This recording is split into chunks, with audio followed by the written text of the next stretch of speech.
Assalomu alaykum aziz yurtdoshlar, hurmatli YouTube kuzatuvchilari, bizning kanallarimizni muntazam kuzatib borayotgan obunachilar, hammalaringizga bahor kayfiyatini tilab qolamiz. Azizlar, Chirchiq gul bozorida biogomuslarimizni tarqatib turibmiz. Mana shunaqangi chiroyli gullar. Ha bo'lmagan. Yo'q, ne havo? Aytib qo'ydim-da. Azizlar, Kamila gullari kelgan mana. Yoradigan.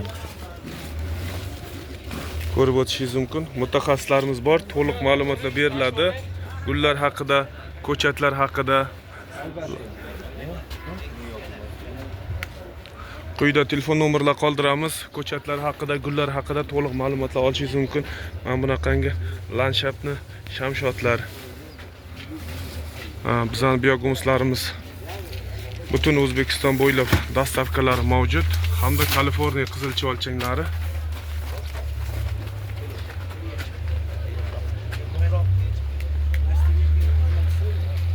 Aziz yurtdoshlar, yashil makonga o'z hissangizni qo'shing.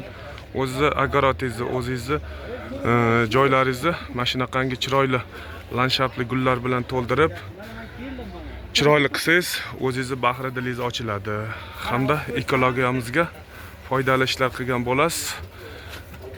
Bitta narsani bilish kerak, azizlar. Daraxtni, gulni ekishdan oldin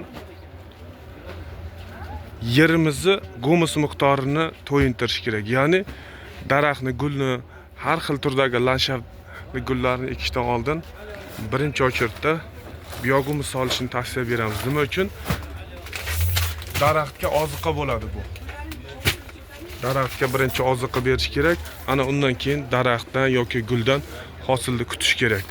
Quyida telefon nomerlar qoldiramiz. Biogomus hamda Kaliforniya qizilcha o'lchanglariga qiziqadiganlar, Kaliforniya qizilcha o'lchangini boqib, o'zini ajoyib biznesini yo'lga qo'ymoqchi bo'lgan yurtdoshlarga Biogomus Poytaxt hamda Biogomus Toshkent YouTube kanallarida to'liq ma'lumotlar olishingiz mumkin. Hamda quyida telefon nomerlar bor.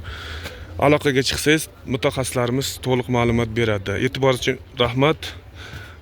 Padilatsiya, ya'ni ulash tugmalari bilan agrosanoatiga, do'stlar, yori birodarlarga ulashib qo'yishingizni iltimos qilib so'rab qolamiz.